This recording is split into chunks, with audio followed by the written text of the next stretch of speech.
Buenos días, buenos días, buenos días, muy buenos días, queridos hermanos. Que la bendición, la gracia del Señor esté con cada uno de nosotros en este precioso día.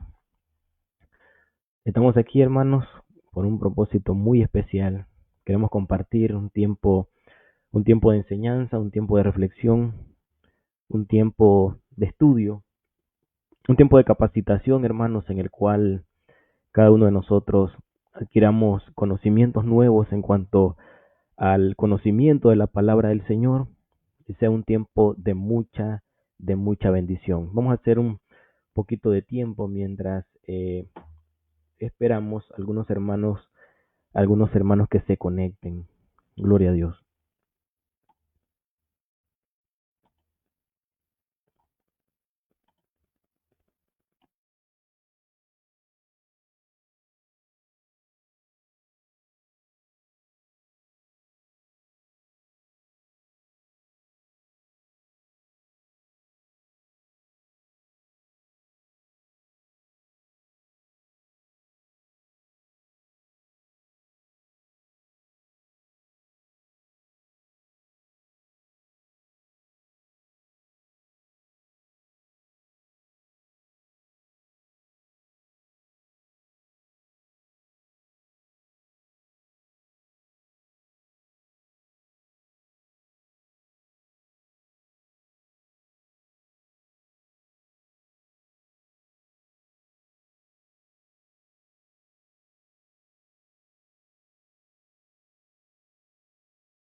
Gloria a Dios, gloria a Dios.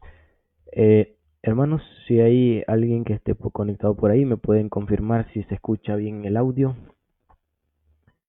Pueden comentar por ahí para que demos inicio a este estudio, hermanos. Dios les bendiga. Gloria a Dios en esta hora. Confírmenme, hermanos, si se escucha bien el audio. Si no tenemos ningún problema con la conexión, pueden confirmar, queridos hermanos.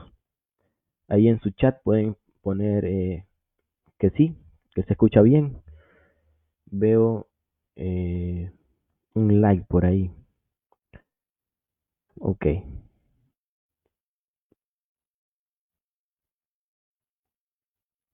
Gloria a Dios. Vamos a esperar que los hermanos confirmen si el audio se escucha bien. Por lo general, cuando hago transmisiones, es mi esposa quien me ayuda a poder confirmar si el audio está saliendo bien, si la imagen está saliendo bien. Así que voy a pedirles, hermanos, que ustedes puedan... Sí, hermana Lupita, Dios te bendiga, hermana Lupita. Ok, hermana, entonces vamos a dar inicio, honrando al Padre, al Hijo y al Espíritu Santo. Eh, Pueden compartir este live, hermanos, en sus redes sociales también, para todos aquellos que se van a ir conectando. Déjenme ver si yo puedo transmitir o compartir desde aquí, de esta plataforma, en otras páginas. Quiero ver. Y así poder llegar a más amigos, a más amistades, a más hermanos. Y que pueda ser un tiempo de bendición.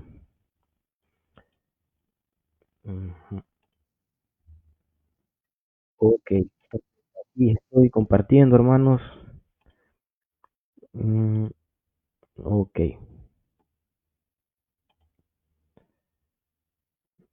aquí estoy compartiendo ya.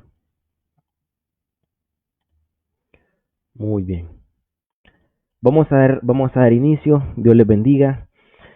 Eh, Mi nombre es Kevin González, pastor de la Iglesia Bautista, Príncipe de Paz de Lacey.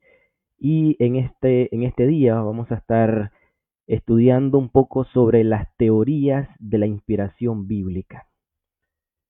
Como iglesia vamos a iniciar unos temas de discipulado, estudiando las doctrinas principales, las doctrinas que todo cristiano debe conocer, pero para poner un fundamento, para poner una base sobre las creencias que nosotros tenemos, que nosotros creemos, que nosotros defendemos, vamos a estudiar las teorías de la inspiración de la Biblia, hermanos.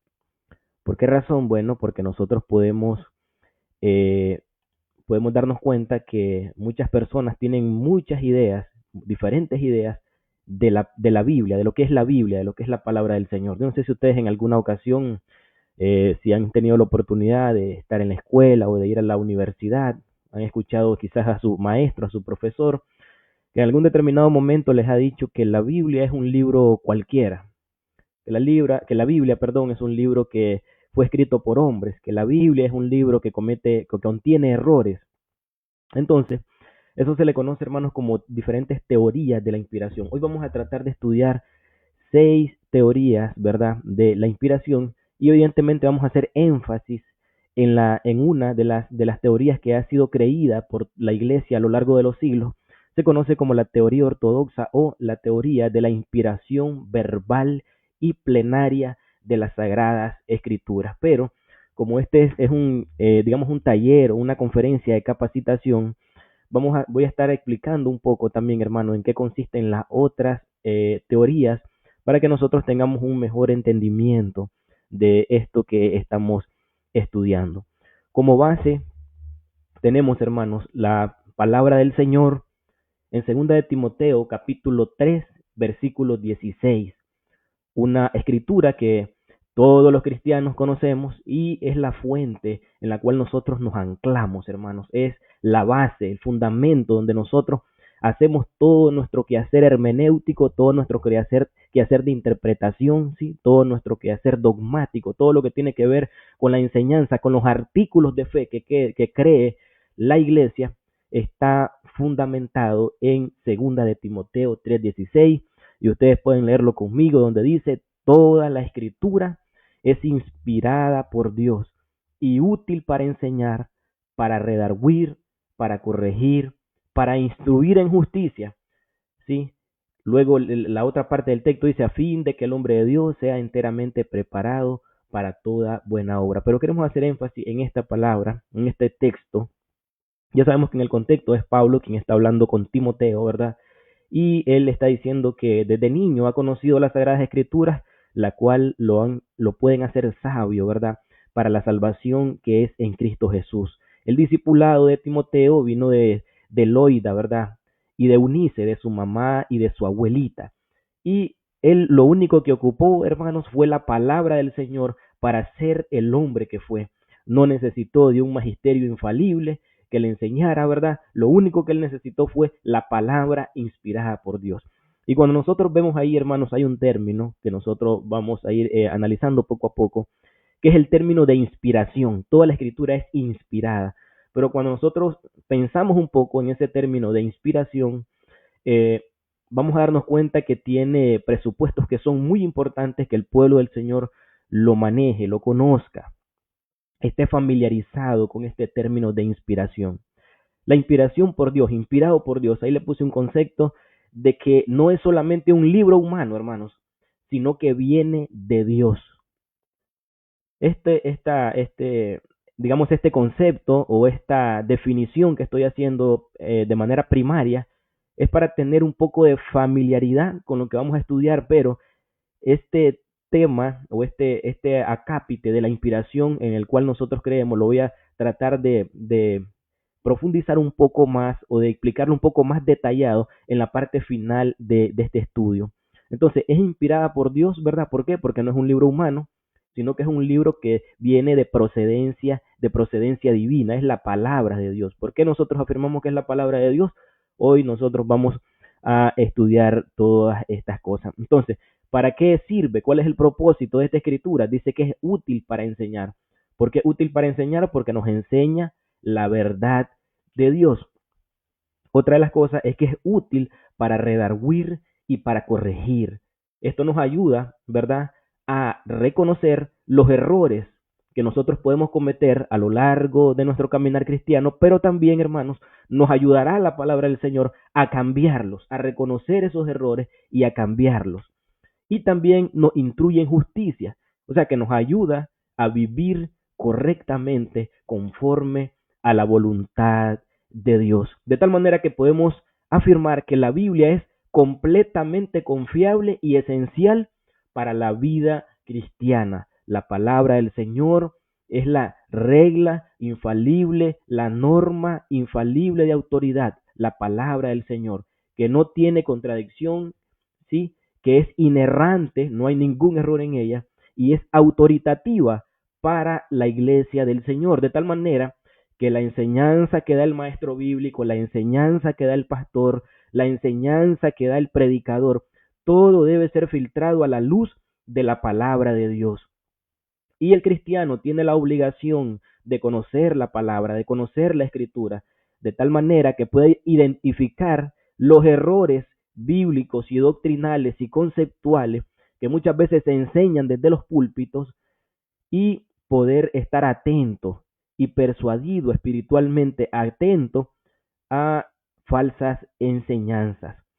Y para este estudio, hermanos, vamos a estar, he tomado 3 fuentes, hermanos, fuentes bibliográficas que ustedes pueden consultar, como la teología sistemática de John MacArthur, la teología sistemática de Wayne Grudem, y también el libro de grandes temas bíblicos de 52 doctrinas claves de la Biblia, ¿verdad? De Lewis Perry Schaeffer. Esos documentos ustedes los pueden consultar. De ahí, hermanos, he tomado la información para esta enseñanza que nosotros estamos viendo el día de hoy.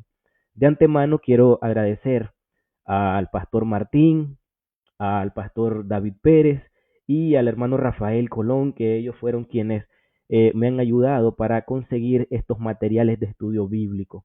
Que Dios les bendiga. Ellos han sido los hermanos que me han estado ayudando en cuanto a la preparación ministerial.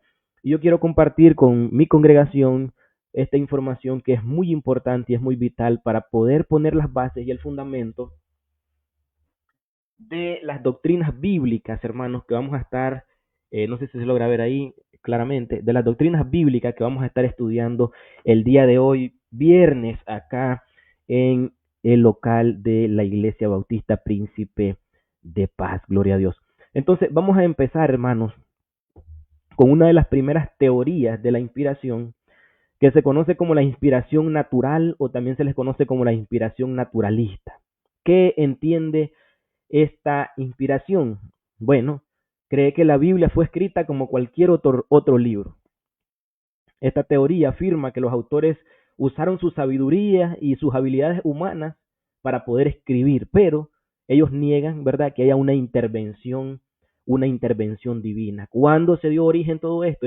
Esto se dio origen en el siglo XVIII, en la época que se le conoce como la Ilustración. Hay algunos autores que fueron importantes para este tipo de pensamiento, como Voltaire, Spinoza, y los que se conocen como racionalistas. El contexto, hermanos, del inicio de esta teoría de inspiración naturalista fue la crítica racional de la religión, la crítica del pensamiento, ¿verdad? Surgiendo a partir de ellos el famoso pensamiento humanista y el pensamiento científico. Entonces, como le decía, hermanos, esta postura es la más incrédula sobre la Biblia, muy peligrosa, y afirma que la Biblia es como cualquier otro libro, aunque reconoce la posibilidad excepcional de los autores, que fueron hombres, ellos dicen elocuentes, ¿verdad? Que fueron buenos maestros, pero ellos niegan la intervención divina. Esta postura, hermanos, es una postura muy peligrosa. ¿Quiénes son las personas que aceptan esta teoría? Bueno, los ateos, los agnósticos y los liberales radicales, algunos académicos seculares, ¿sí? Los críticos literarios que estudian la Biblia como si fuese algún documento histórico, como si fuese algún libro común, como si fuese alguna obra literaria común, sin darle ninguna autoridad espiritual. Ejemplos prácticos de esto, hermano. Bueno, algunos profesores universitarios, algunos maestros de la secundaria, que no son cristianos y que enseñan que la Biblia es un mito, simplemente, o una tradición cultural. Pero esta visión tiene implicaciones, hermanos. Tiene algunas implicaciones que quiero mencionarlas, como que la Biblia es vista meramente, como les dije, como un producto humano. Reducen la Biblia a un libro más religioso, a un libro religioso más, como algunos otros documentos, como el Corán, como el Talmud de los judíos y otras literaturas, ¿verdad?, que se consideran sagradas. Entonces ellos ven la Biblia como si fuese un libro más. Y también, hermanos, ellos entienden que sencillamente fueron experiencias espirituales antiguas y eso es lo que ellos ven. Entonces ellos niegan totalmente, como les decía, la autoridad divina y única de la palabra de Dios.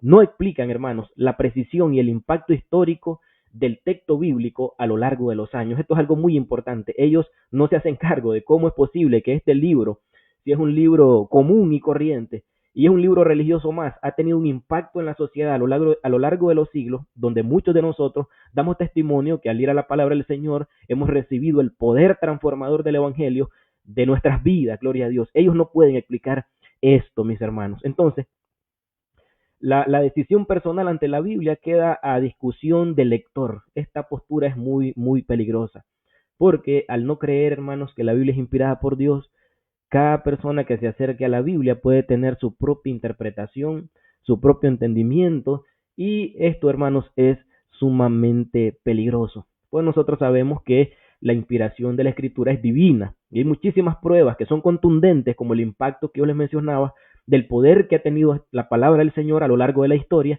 y el poder transformador de las vidas. Amén, el poder transformador de las vidas, gloria a Dios.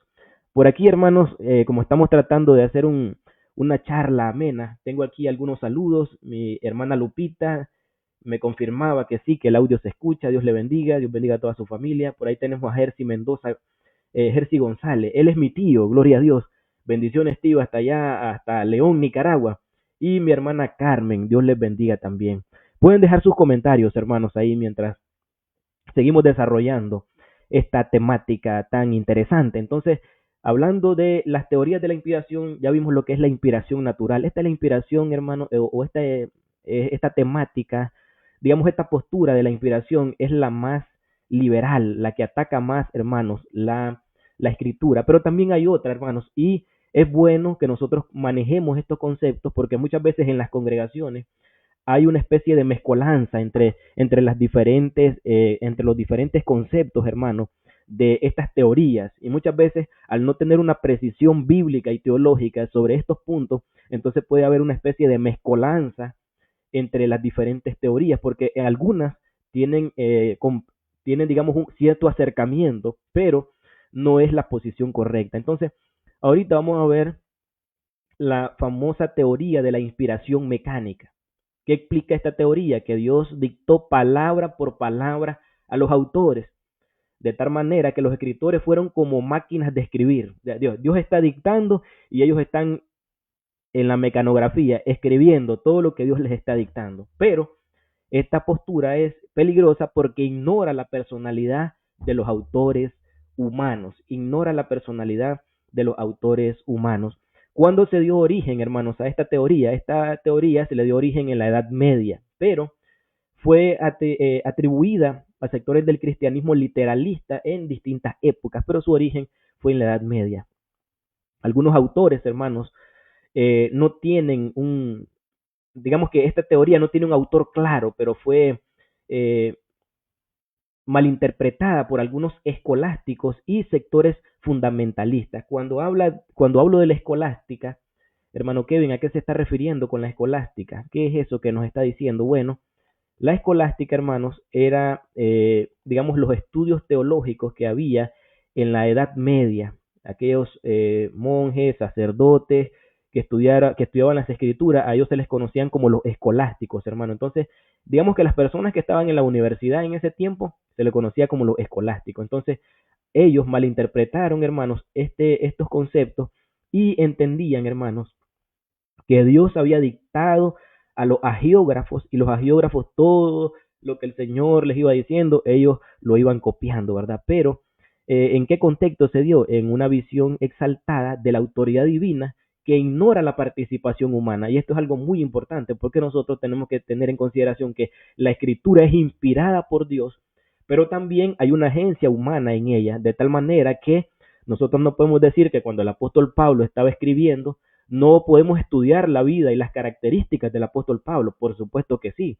El apóstol Pablo podemos tratar de entender un poco su temperamento. Podemos darnos cuenta que el apóstol Pablo utiliza una manera de expresarse en sus cartas, su salutación, su doxología, la manera de glorificar al Señor, la manera de corregir a los hermanos. Él tiene una metodología, y también el apóstol Pedro. El apóstol Pedro tiene una metodología. Cuando vemos a Lucas escribiendo su evangelio y el libro de los Hechos, nosotros vemos que él tiene también su metodología para poder escribir. Entonces, la inspiración de la escritura no quita, hermanos, la participación humana en ella, pero esto lo vamos a estudiar más adelante en la inspiración verbal y plenaria de la escritura, que es la postura cristiana, la postura que los evangélicos, que los bautistas, que los presbiterianos, que todas las expresiones de fe evangélicas, conservadoras y ortodoxas hemos tenido a lo largo de los siglos. Entonces, ¿qué describe esta teoría? Ya se lo mencionaba. Afirma que Dios dictó literalmente las escrituras. Los autores humanos sencillamente actuaron como simples taquígrafos o sencillamente actuaron como máquinas de escribir. Y esto, hermanos, no es así. Esto no es correcto. ¿Quiénes son los que aceptan esta postura? Los grupos ultrafundamentalistas o personas con una visión extrema de la inerrancia de las escrituras. Algunos creyentes bien intencionados creen que Dios bajó el texto, hermano, palabra por palabra. Por ejemplo, hay algunos cristianos que creen que los autores bíblicos no tuvieron ninguna participación personal en el estilo o en la redacción de las Sagradas Escrituras. Y esto, hermanos, no es así. Porque nosotros podemos ver que esta teoría, aunque parece un poco aceptable, podemos contrastarla o podemos contraponer la verdad contra la verdadera doctrina de la inspiración, que incluye la participación activa de los autores humanos, ¿sí? La conversación, la conservación, perdón, de su personalidad, su estilo, sus sentimientos. Todo eso lo vamos a tratar de ver un poco más cuando estudiemos cuando vayamos a la última parte, que es la postura que nosotros manejamos. Todo esto lo menciono para que ustedes conozcan un poco, hermanos, sobre las diferentes teorías de la inspiración que hay. Entonces, si hubiese sido, como ellos dicen, la teoría del dictado, entonces todo el vocabulario, todo el estilo de la escritura sería el mismo, un estilo uniforme, y se perdería el valor emocional y personal de los pasajes de la Biblia, como un ejemplo que yo tengo para ustedes, como lo es, hermanos, el ejemplo de Romanos capítulo 9. Miren lo que dice Romanos capítulo 9, versículo 3, para que usted vea que la palabra de Dios inspirada no quita, hermanos, el hecho del factor humano. Dice el apóstol Pablo: digo verdad en Cristo, no miento. Y mi conciencia me da testimonio en el Espíritu Santo que tengo gran tristeza y dolor continuo en mi corazón, porque deseara yo mismo ser anatema, separado de Cristo por amor de mis hermanos, los cuales son mis parientes según la carne. Entonces aquí nosotros vemos, hermanos, la experiencia vívida del apóstol Pablo. Él está exponiendo su condición, cómo se siente. Él está exponiendo, hermanos, todas sus emociones, todo lo que él está viviendo en ese momento. Y eso es algo muy importante, de tal manera que nosotros no podemos decir que ahí esto fue dictado palabra por palabra. Entonces, ¿qué nos enseña la doctrina correcta de la inspiración de la escritura? Que la inspiración es verbal, hermanos, que incluye cada palabra, pero no mecánica, ¿sí? Reconoce que la autoridad divina el contenido es de autoridad divina, y la contribución humana en estilo, en emociones y intereses también reconoce eso, que es una postura muy, la más cristiana, la más ortodoxa y la más, digamos, podemos usar la palabra más armónica con el texto bíblico. Entonces hay algunas excepciones también en la escritura. Algunas partes de la Biblia sí nos dicen, hermanos, que Dios directamente dictó las palabras, ¿sí? Y están claramente indicadas en el texto bíblico, pero la mayoría fue escrita por autores humanos bajo la dirección divina, sin ningún dictado literal, como el ejemplo que yo les estoy mencionando, pero hay otras partes donde el Señor hablaba, como por ejemplo con Moisés, y le decía escribe, o bien con Jeremías, escribe las palabras que yo te diré, y el texto es específico en ese sentido cuando hay una especie de dictado. Por eso le mencionaba que hay ciertas partes que tienen razón, pero no toda la escritura fue dictada. Eso no fue así. Entonces, otra de las teorías, hermano, es la inspiración conceptual. Algunas personas aceptan esta teoría, pero esto no es correcto, y lo vamos a ver por qué. ¿Qué enseña la inspiración conceptual? Enseña que Dios inspiró las ideas generales, pero no cada palabra. ¿Qué? Dios les dio un concepto, una idea a los escritores. Y fueron los autores quienes expresaron el mensaje con sus propias palabras. Pero esto es muy peligroso porque puede llevar a errores en los detalles. Entonces, si ellos no entendieron completamente lo que Dios les estaba diciendo, en el momento que ellos estaban expresando, narrando, haciendo el desarrollo del famoso concepto, de la idea que Dios les estaba dando, entonces pueden haber problemas con eso. La teoría del concepto tiene origen, hermanos, en el siglo XIX. Autores teólogos liberales como el alemán Friedrich Schleiermacher, disculpen la pronunciación. Este, hermanos, era un teólogo alemán liberal que buscaba armonizar la fe y la razón, reduciendo lo sobrenatural. Ese fue el problema de él, que trató de reducir lo sobrenatural. El nacimiento virginal de Jesús para él no tenía ningún sentido. La resurrección de los muertos de Jesucristo no tenía ningún sentido para él. Los milagros de Jesús, el hecho de que Jonás haya sido, haya terminado en el vientre del pez, todo este tipo de enseñanzas que nos muestra la palabra del Señor, para estos teólogos liberales no tenían ningún sentido y ellos lo veían desde un punto de vista muy natural también. Pero a esto se les conoce como la teoría del concepto. Entonces, Dios les dio una idea, Dios les dio un concepto, dicen ellos, y los escritores comenzaron a narrar y a desarrollar esa idea o ese concepto que Dios les dio. Entonces, ¿cómo podemos definir esto? ¿Cómo podemos definir esto y su propósito? Enseña que Dios inspiró solo los conceptos, pero no las palabras exactas. Y busca suavizar la doctrina de la inspiración verbal, favoreciendo o dándole un hincapié más fuerte a lo que es la intervención divina en la escritura. ¿Quiénes aceptan esto? En la actualidad, algunos teólogos liberales modernos o personas que creen que en una inspiración general pero no precisa de la escritura. Y nosotros nos vamos a encontrar con muchas personas que entienden esto, hermanos. Muchas veces ni siquiera saben de dónde viene todo esto, pero ellos aceptan eso. ¿Por qué? Porque escucharon a alguien en la televisión, escucharon a alguien en la radio, escucharon a algún maestro en la escuela, algún maestro en la universidad, escucharon a alguien, ¿verdad?, que estaba haciendo estas declaraciones, no se tomaron la molestia de ir a la fuente de dónde sale todo esto y se replican y se replican y se replican estas palabras de tal manera que la gente las termina aceptando. Hay algunos pastores incluso, hermanos, que dicen que la Biblia contiene la palabra de Dios. Cuando usted escuche esa expresión, la Biblia contiene la palabra de Dios, es una expresión, hermanos, que no es correcta.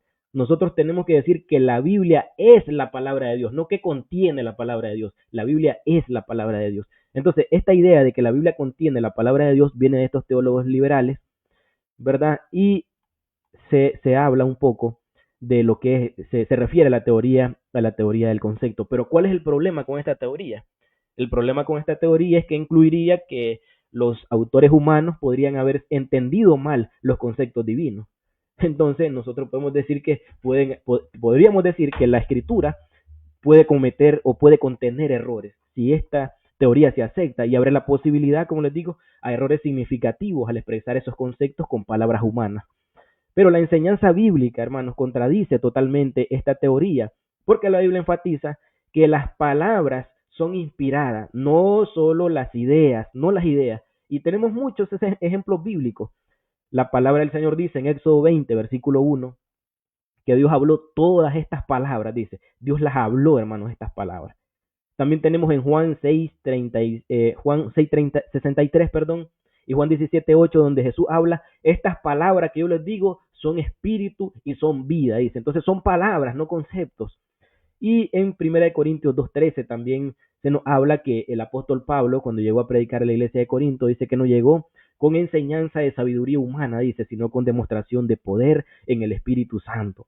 Gálatas también nos enseña, hermanos, que un solo término de la palabra del Señor tiene un significado teológico profundo. Una sola palabra, un solo término. Tenemos mucho que aprender, tenemos mucho, hermanos, que aprender con solo una palabra. Miren que ahorita estamos estudiando solamente el concepto de inspiración. Lo que yo les estaba mencionando, el concepto de inspiración.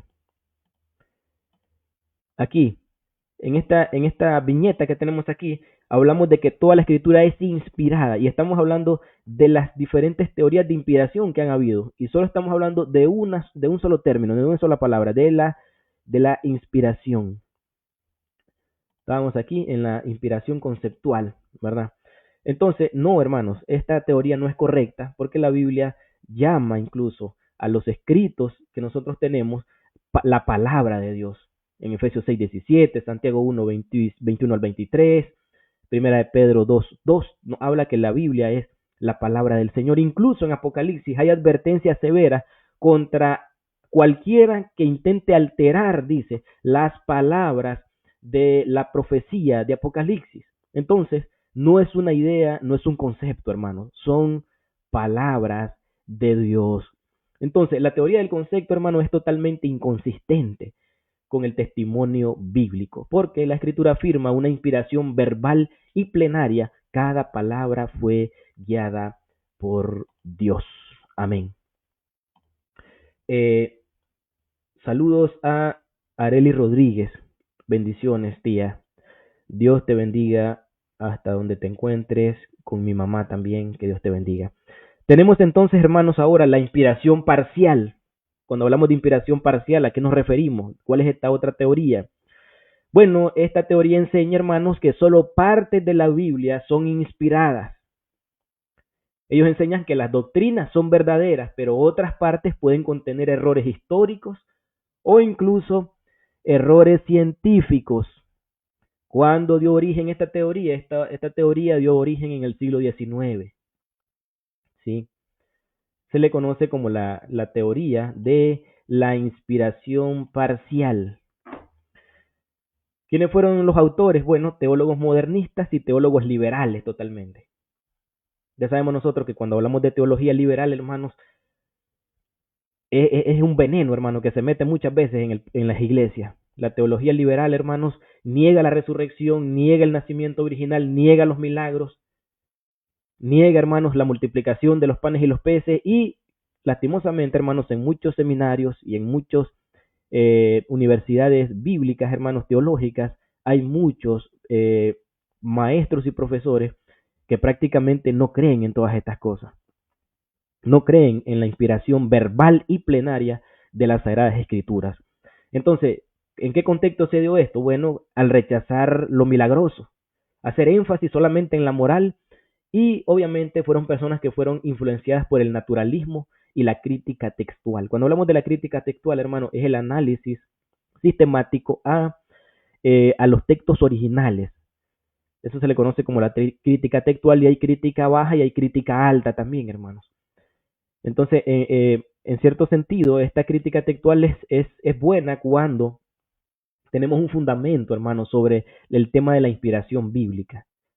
Nosotros podemos consultar varias fuentes bibliográficas de la escritura, podemos tener varias versiones de las escrituras y eso es prácticamente crítica textual, tratar de comparar un texto con otro texto y de buscar la pureza del sentido de la oración y de la expresión de la palabra de Dios. Eso no es nada mal, pero cuando no se tiene una base, un fundamento, hermanos, entonces se cae en esto de la inspiración parcial.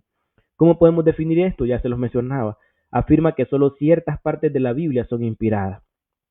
Y esto suele distinguirse entre verdades espirituales o doctrinales que ellos entienden que son inspiradas, pero hay declaraciones históricas, geográficas, científicas, entienden ellos que no son inspiradas y que pueden ser falibles, dicen ellos, o sea, que pueden haber errores.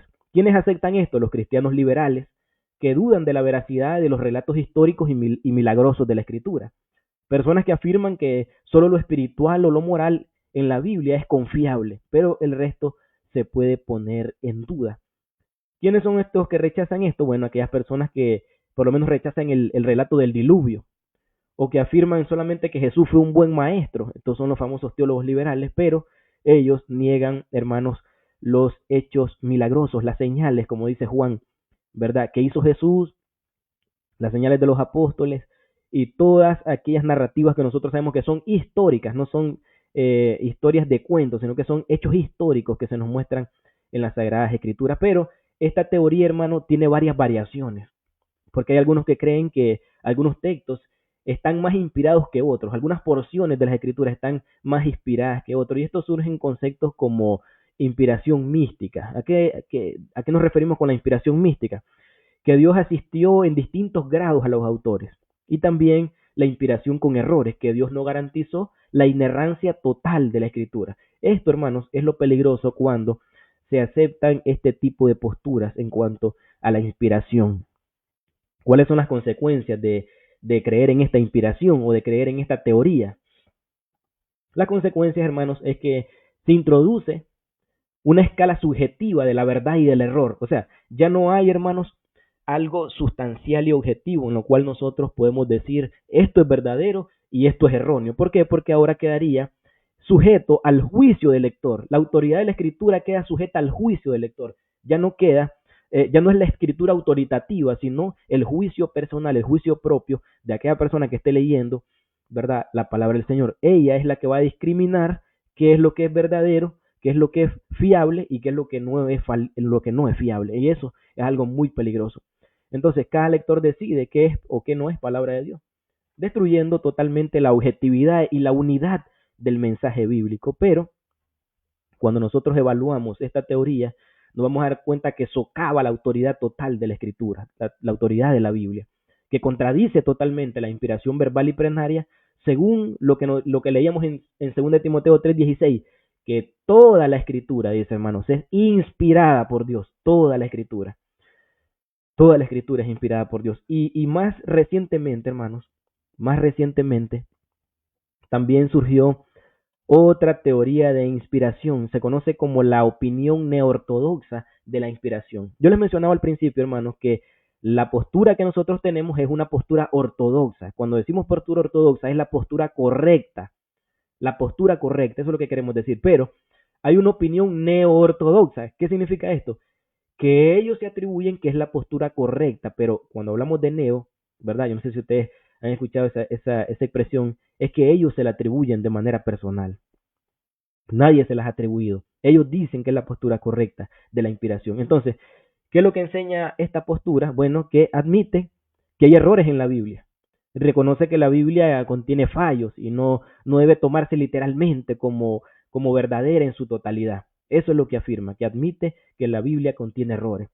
Y que la Biblia sencillamente es como un canal de revelación, donde Dios utiliza las escrituras como un medio para comunicarse, pero su verdad es subjetiva y depende también de la comprensión del lector. La Biblia es solamente un medio que Dios utiliza para dar a conocer la verdad, pero esta verdad no se hace real hasta que el hombre tiene entendimiento de lo que está leyendo. Esta es una postura muy, muy peligrosa, hermano, y conduce al relativismo y a la subjetividad. ¿Qué es el relativismo? Cada quien decide lo que es verdadero, y la subjetividad queda al criterio propio. Eso es lo que significa. Entonces, la verdad bíblica queda al juicio del lector individual, lo que socava, obviamente, la autoridad objetiva de las Sagradas Escrituras. ¿Cuándo surgió, hermanos, esta teoría? Esta teoría surgió en el siglo XX. Es una de las teorías más modernas, especialmente por el teólogo Clark Barr. Él, hermanos, reconocía que hay elementos sobrenaturales en las Escrituras, pero consideraba que la Biblia consideraba que la Biblia no era completamente inerrante. El contexto de esta formulación de esta idea fue la reacción contra el liberalismo teológico de ese tiempo, pero sin volverse totalmente al conservadurismo bíblico, al contexto del verdadero sentido conservador de la Biblia, hermanos. Y enfatizaba el encuentro personal con Dios más que la inerrancia. Él hacía un énfasis más en la experiencia personal con Dios que el contacto con la palabra del Señor. Entonces, ¿quiénes aceptan esta teoría? Bueno, los seguidores de Clark Barr y algunos teólogos que se conocen como teólogos existencialistas o personas que fueron influenciadas con el pensamiento moderno de la época. Algunos pastores o denominaciones que afirman que la Biblia se vuelve palabra de Dios cuando tienen las experiencias de la palabra del Señor, cuando ellos entienden que lo que han leído es vivido en sus personas de manera personal. Esto, hermanos, es algo muy peligroso. Quienes dicen que la Biblia cobra vida, hermanos, solo si tú la entiendes espiritualmente, aunque tenga errores humanos. Esto es muy peligroso. ¿Cuáles son las características principales? Vuelvo a recapitular: que la Biblia contiene errores y que admite que la Biblia tiene fallos y no debe tomarse literalmente. Hay muchas personas, hermanos, en las congregaciones, sobre todo muchas veces hermanos que no tienen mucha participación o acercamiento en la congregación. Muchas veces se aceptan este tipo de teorías que obviamente, hermanos, son teorías de teólogos liberales, hermanos, que no tienen ningún respeto por la palabra del Señor. Por lo menos, si nosotros indagamos un poco y hacemos un estudio, hermano, sobre quién era este Clark Barr. Hermano, Clark Barr era un teólogo muy eminente, pero este tipo tenía una doble vida, o sea que su vida moral no estaba acorde con las enseñanzas, hermano, de la palabra del Señor. Él tenía a su esposa y los historiadores de la vida de Clark Barr mencionan que él tenía una amante, su secretaria era la amante de él, y este es el que da quien da pauta para esta teoría, hermanos, para la teoría neortodoxa de la inspiración. Pero como les digo, muchas veces las personas pues no conocen este tipo de cosas y se aceptan este tipo de ideas que muchas veces vienen de las escuelas, de diferentes escuelas de pensamiento, de las universidades, de las escuelas de donde están nuestros hijos, y no hay una respuesta por parte de la iglesia en muchas ocasiones a este tipo de teoría, pero la iglesia tiene respuestas, hermanos, respuesta con respecto a todas estas cosas, y desmontamos totalmente todas estas mentiras y falsedades que se levantan contra el pensamiento del Señor. Entonces, hay una comparación en estas teorías con algunos elementos reveladores, que la Biblia es vista como un medio de revelación, lo que les mencionaba. Es como, vamos a poner un ejemplo, similar a una flor o similar a un atardecer, que un atardecer podría revelar la grandeza de Dios como creador. Así un ejemplo sencillo, hermano, ellos tratan de ver la Biblia como algo parecido. Es un medio de revelación. Como los cielos cuentan la gloria de Dios y el firmamento anuncia la obra de sus manos, pues la Biblia también es un medio que Dios utiliza para dar a conocer su voluntad, su grandeza, su poder. Pero esto, hermanos, es sumamente peligroso creerlo así, netamente de esa manera. Y nuevamente torna a la subjetividad y al relativismo. Entonces la verdad bíblica nuevamente queda sujeta al juicio del lector individual. No hay acuerdo uniforme sobre lo que la Biblia enseña, porque cada persona decide lo que se considera verdadero y lo que se considera falso con estas teorías.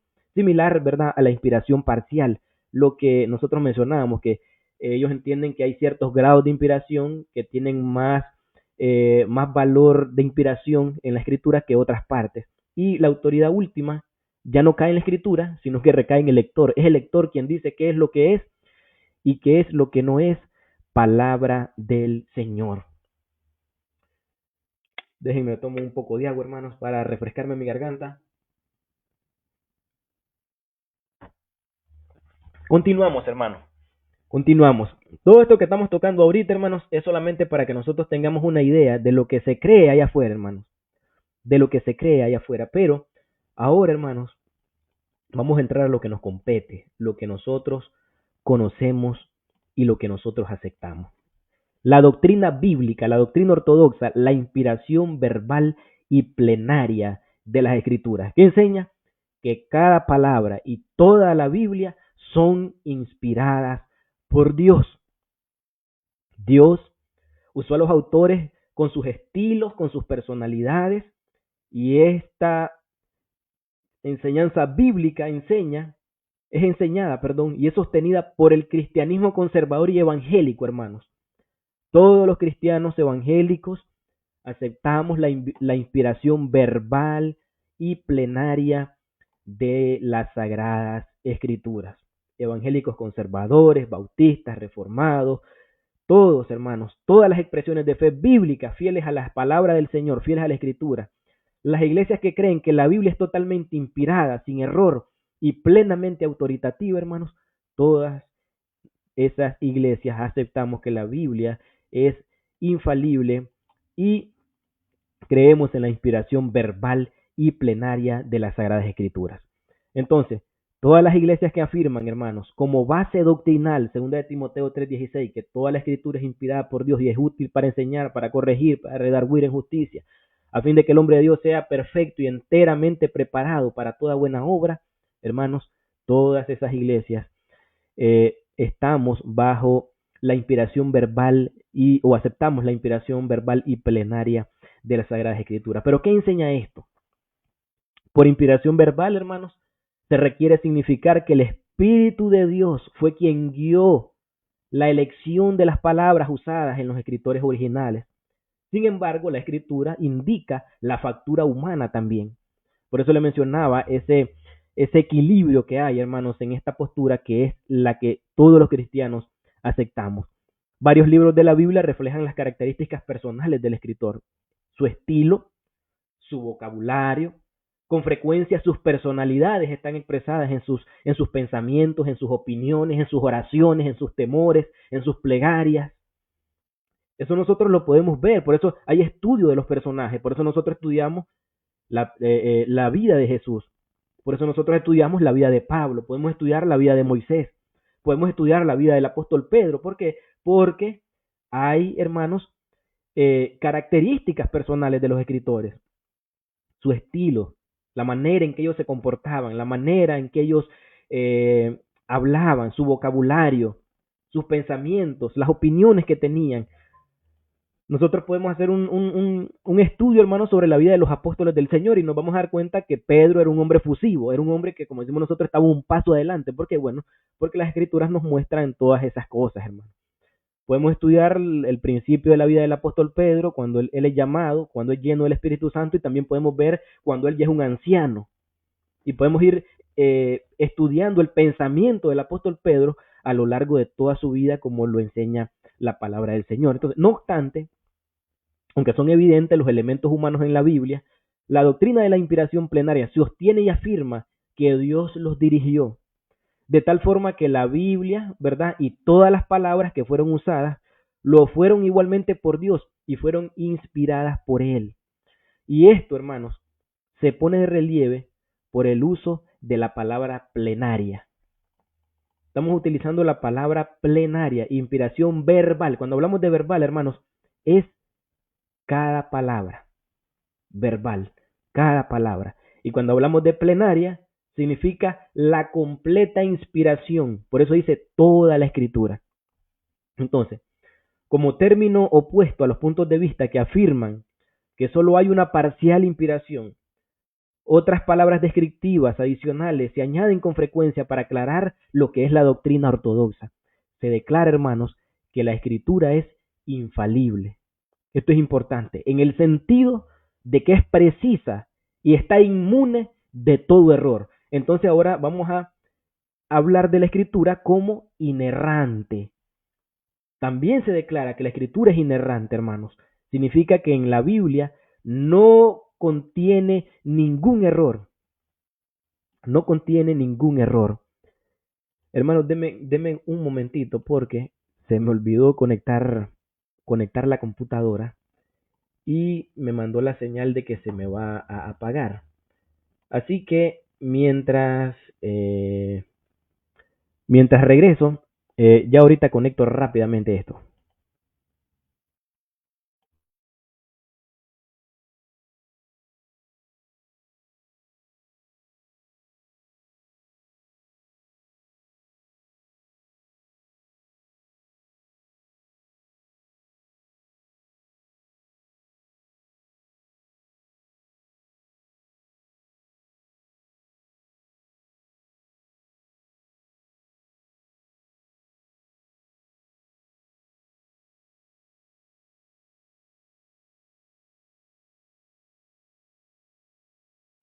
Ya estamos de regreso, hermanos. Saludos, hermana Maximina, Jennifer Flores, Dios le bendiga. Continuamos, hermanos. Para los hermanos de la Iglesia Bautista Príncipe de Paz, en este formato, hermanos, de diapositivas, hermanos, es como voy a estar desarrollando las clases de este material, hermanos. De este material que vamos a estar estudiando los viernes. En este mismo formato, hermanos, estoy trabajándolo. Un trabajo arduo, pero creo que vale la pena y vamos a aprender muchísimo, hermanos, de la palabra de Dios. Si me escuchan, hermanos, porque había apagado el micrófono en el momento que conecté la computadora nuevamente. Pueden confirmarme si me escuchan, hermanos. No estaré hablando como los mudos, ¿verdad? Gracias a los hermanos que están conectados. Hermanos, ustedes pueden compartir en sus redes sociales esta información, en sus congregaciones, a sus amistades. Aquellos que son cristianos pueden compartir, hermanos, y va a ser de mucha bendición. Gracias, hermana Lupita. Y la hermana Lupita está confirmando que sí, que sí se escucha, dice. Entonces, hermanos, mencionábamos y decíamos que se declara que la escritura es infalible, ¿verdad? Infalible en el sentido que es precisa, inmune de todo error, inerrante, significa que la Biblia no contiene ningún error, como declaración de hecho. Todo lo que dice la Escritura, no hay ningún error, pero vamos a hacer algunas salvedades, porque parte de la honestidad bíblica y académica que nosotros tenemos que tener es de enseñar, hermanos, todo, ¿verdad? El apóstol Pablo dice que él, cuando estaba en el capítulo 20 del libro de los Hechos, se despide de los hermanos en Mileto. El apóstol Pablo dice que él no ha rehusado a enseñarles todo el consejo de Dios. Entonces, nosotros vamos a ver, hermanos, que cuando hacemos un estudio profundo de la Escritura, la Biblia registra en ocasiones algunas declaraciones de los hombres que no son ciertas. La Biblia registra declaraciones de hombres que mintieron. Incluso la Biblia describe las palabras de Satanás, como en el ejemplo de Génesis 3:4 en la tentación, que en esos casos, hermanos, aunque la declaración atribuida a Satanás o a los hombres esté fielmente registrada, nosotros tenemos que estar claros que Dios no afirma la verdad de tales declaraciones. Sencillamente se está contando el hecho histórico de lo que sucedió en ese momento, sea con el personaje, un hombre, o bien con las declaraciones de Satanás que se encuentran en la Escritura, que sabemos nosotros que no, que no son verdad, pero Dios no afirma todas estas cosas de estas declaraciones. Eso es algo que nosotros tenemos que tener en consideración. Entonces, al afirmar que la Biblia, hermanos, está verbal y totalmente inspirada, debemos de ser inerrables e infalibles en sus declaraciones de la verdad. Se sostiene, hermanos, que la guía perfecta y sobrenatural de Dios es suministrada a toda palabra de la Escritura, de tal forma que la Biblia puede ser considerada como precisa, exacta declaración de la verdad divina. Así nosotros podemos afirmarlo con toda seguridad, hermanos, que la Biblia de forma completa es considerada precisa y exacta en su declaración de la verdad divina. Entonces, la seguridad de la inspiración, hermanos, se aplica, por supuesto, a los escritores originales solamente. La inspiración verbal y plenaria de las escrituras se va a aplicar exclusivamente a los escritores originales o a los escritos originales solamente, no a las copias, hermanos, no a las traducciones, no a las anotaciones, no a los comentarios, sino a los documentos más antiguos. Es por esa la razón y la necesidad que los pastores siempre se nos aconseja que cuando vamos a estudiar un pasaje de la Escritura, nosotros vayamos a los textos a los manuscritos más antiguos y tratemos de encontrar el sentido de las palabras del griego, por lo menos si es en el Nuevo Testamento, o del hebreo en el Antiguo Testamento, para tener una mejor comprensión del texto bíblico. Uno nunca deja de aprender, hermanos.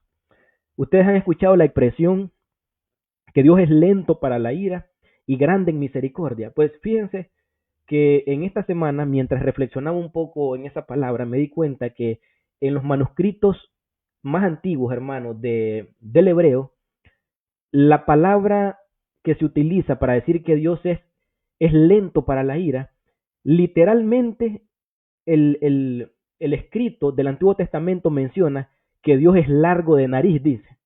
Eso es lo que dice el manuscrito, pero ¿cómo nosotros en el contexto actual podemos nosotros entender que Dios es largo de nariz? ¿Cómo es posible? ¿Cómo nosotros podemos entender eso? Bueno, es muy sencillo. Para poder entenderlo, tenemos que entender el contexto cultural, el contexto histórico, el contexto social, incluso el contexto político en el que el escritor sagrado estaba siendo inspirado en ese momento para escribir la declaración que le está dando. Y nos vamos a dar cuenta, hermanos, que en esa época,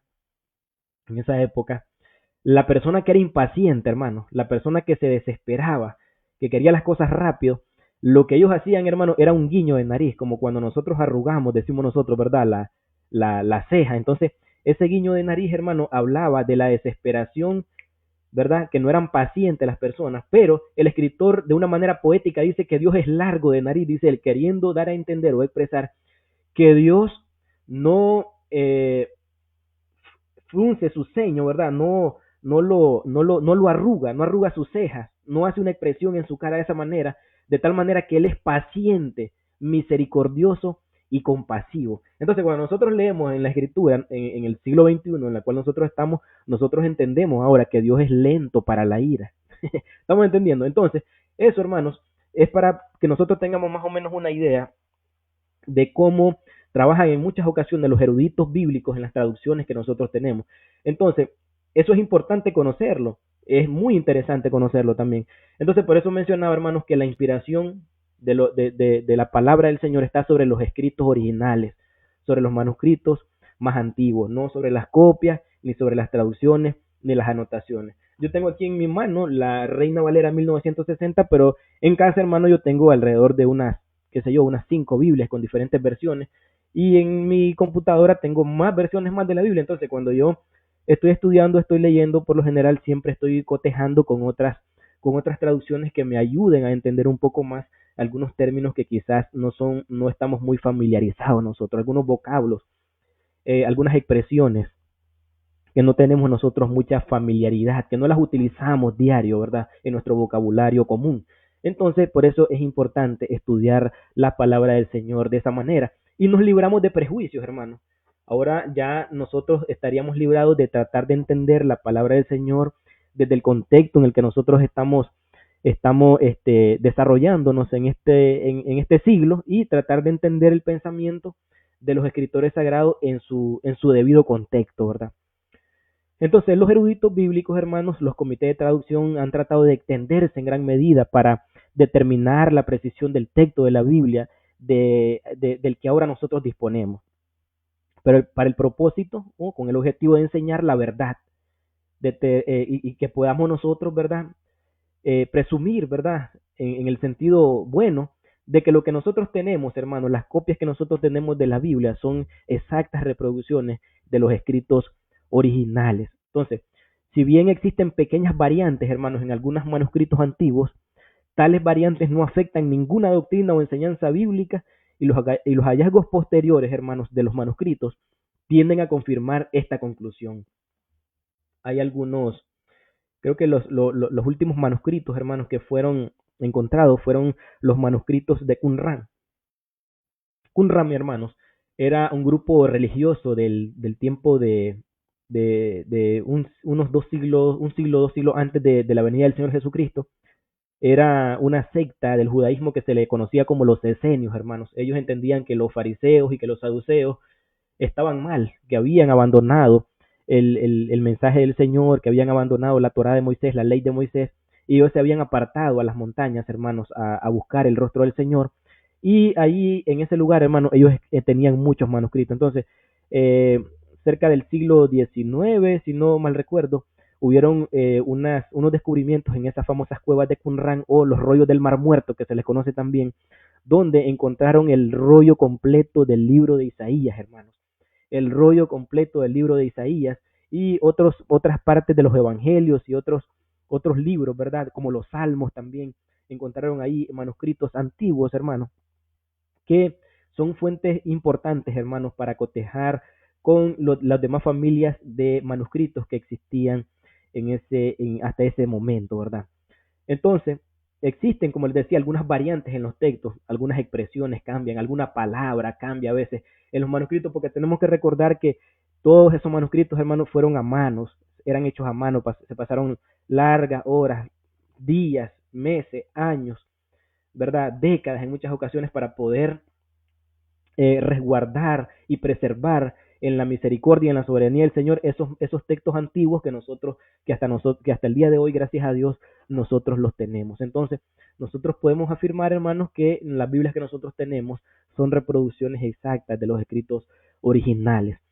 Entonces, como les decía, aunque hay pequeñas variantes, esas variantes no afectan las doctrinas fundamentales, no afectan las enseñanzas de la Biblia, y los hallazgos posteriores de los manuscritos confirman esta conclusión.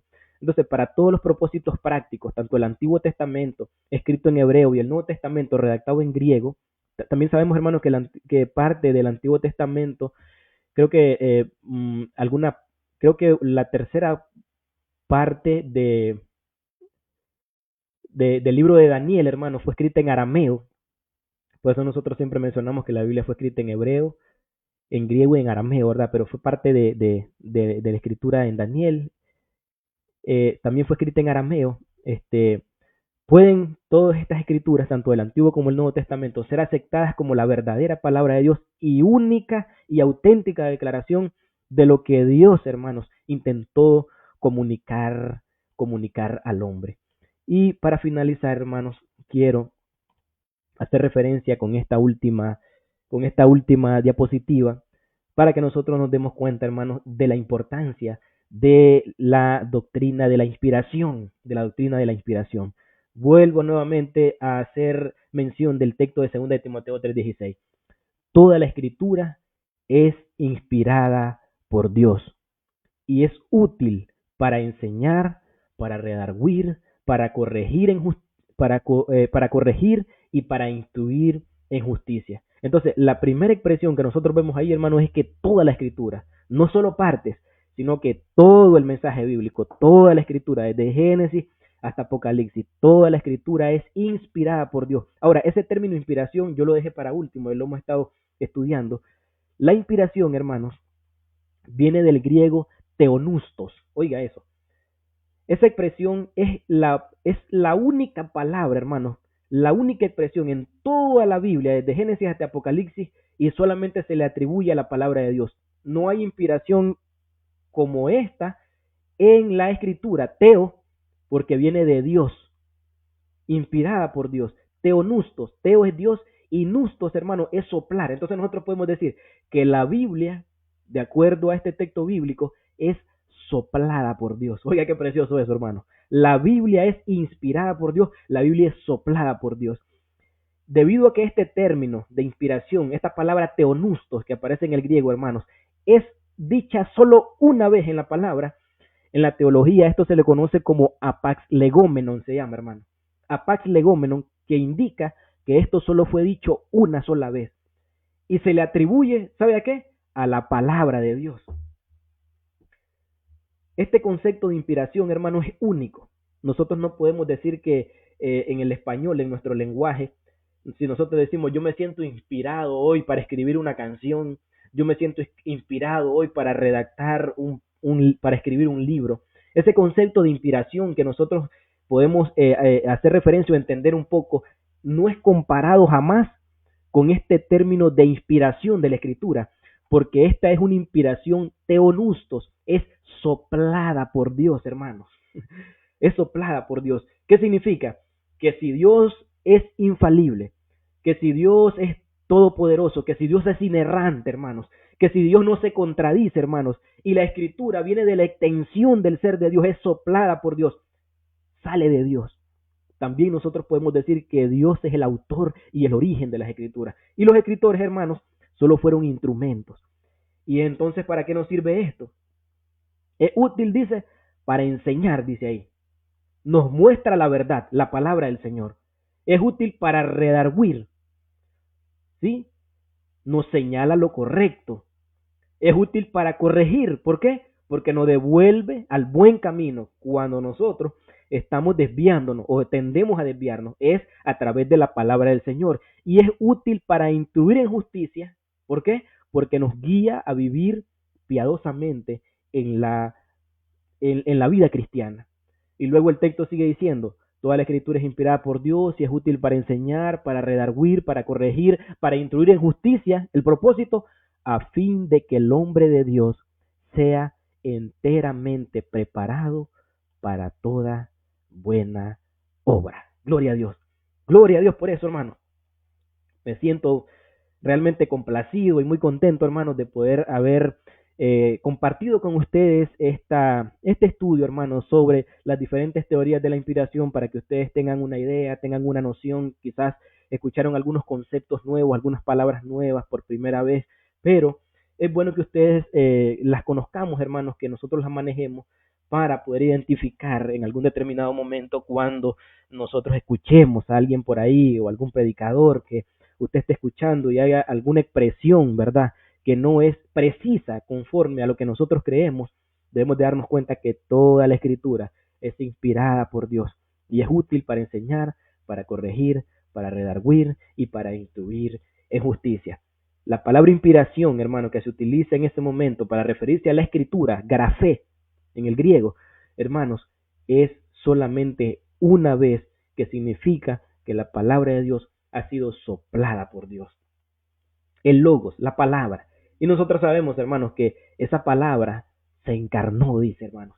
El verbo se hizo carne y habitó entre nosotros y vimos su gloria, gloria como el unigénito del Padre, lleno de gracia y de verdad. Hebreos capítulo 1 dice que Dios, habiendo hablado de muchas maneras a los padres por los profetas, en los postreros días nos ha hablado por el Hijo, dice, a quien constituyó heredero de todas las cosas. Jesús, hermanos, es la palabra viva. Gloria a Dios. Jesús es la palabra viva. Quiero leer este comentario. Dice: muchas gracias, hermano Kevin, por la excelente exposición del estudio bíblico. Dios bendiga su vida, su ministerio, su familia y su congregación. Amén, hermana Jennifer. Dios le bendiga también a usted. Hasta Estelí, Nicaragua. Dios le bendiga. Queremos extender esta predicación y este mensaje, esta reflexión, hermanos. Compártanlo en sus redes sociales. Compártanlo en sus redes sociales. Sé que va a ser de mucha bendición. Y en este mismo formato, hermanos, oren por mí, hermanos, siempre oren por mí. Nunca dejen de orar por los pastores. Siempre nosotros vamos a tener esa necesidad de acercarnos a Dios. Siempre vamos a tener esa necesidad de que nuestra congregación esté orando por nosotros, hermanos. Vamos a ir desarrollando otros temas importantes, hermanos. Voy a irme programando, hermanos. Hoy tengo un estudio bíblico. Vamos a iniciar hoy estudiando un poco, hermanos, sobre la Biblia siempre, hermanos. Y vamos a hablar sobre 4 conceptos ahora, sobre la autoridad de la Biblia. Y en este mismo formato que estoy enseñando en este momento con diapositivas, voy a ir conceptualizando todos estos temas también. Vamos a hablar hoy qué es la Biblia, hermanos. ¿Por qué decimos que la Biblia es autoritativa? ¿Por qué lo mencionamos? Vamos a ver también, hermanos, por qué nosotros decimos que hay claridad en la Biblia. Claridad en la Biblia. ¿Por qué nosotros decimos que la Biblia es necesaria? También vamos a desarrollar ese tema y vamos a hablar sobre la suficiencia de la Escritura. Eso es algo muy importante, hermanos. ¿Saben por qué? Porque hoy en día se han levantado muchos predicadores, muchos profetas, hermanos, que entienden ellos que tienen revelaciones personales. Y entonces la teología y la enseñanza y la predicación que ellos comienzan a dar ya no está fundamentada en la infalible, inerrante, gloria a Dios, en la palabra del Señor, sino que está ahora en revelaciones personales, hermanos. Y eso es muy peligroso. Zenaida García, amén, desde Sébaco dice: saludos, saludos, Dios les bendiga, Zenaida, Dios te bendiga mucho. Entonces, nosotros vemos, hermano, el gran peligro en que nosotros nos encontramos. Muchos predicadores que tienen un sueño, que tienen una revelación, y su fundamento bíblico y teológico para poder hacer una enseñanza son sus revelaciones personales, y eso es muy peligroso. Es muy peligroso porque, bueno, porque imagínense usted tiene que darle la autoridad a esa persona. Ya no radica, hermanos, en la escritura la autoridad, sino que radica en la persona. Y el apóstol Pablo nos dice que si alguno habla, dice, hable conforme a la palabra de Dios. Conforme a la palabra del Señor. Entonces nosotros estaríamos poniendo nuestra confianza en el juicio de una persona. Y eso es muy peligroso, hermano. Eso no es saludable. Que Dios nos libre de eso, hermanos. Que cuando nosotros nos paremos en el púlpito, mis hermanos, nos paremos para predicar fielmente la palabra del Señor, que nuestro pueblo conozca la palabra del Señor. Hace algunos años, mientras yo estaba en mi país, hermanos, una señora se me acercó y ella me decía que era profeta y que Dios le había dado una palabra para mí, y ella me decía, mis hermanos, que Dios le había dicho que me dijera a mí que una señora, hermanos, que tenía 2 hijos, era la mujer que tenía para mí preparada para que yo me casara con ella. Imagínense ustedes, hermanos. Entonces, en ese tipo de faramayas, hermanos, es donde muchas veces la iglesia cristiana está cayendo. ¿Por qué? Porque ignoran la palabra del Señor, porque se ignora, hermanos, el conocimiento bíblico de la palabra del Señor. Y se dejan creer cualquier cosa, cualquier experiencia personal, ¿sí?, que tenga cualquier predicador o cualquier pastor y no se coteja con lo que dice las Sagradas Escrituras, hermano. Y eso es muy peligroso, porque muchos hermanos, falsos maestros y falsos pastores, se han levantado en medio del pueblo, en medio de nosotros, para desviar, hermanos, de la verdad bíblica a muchas personas.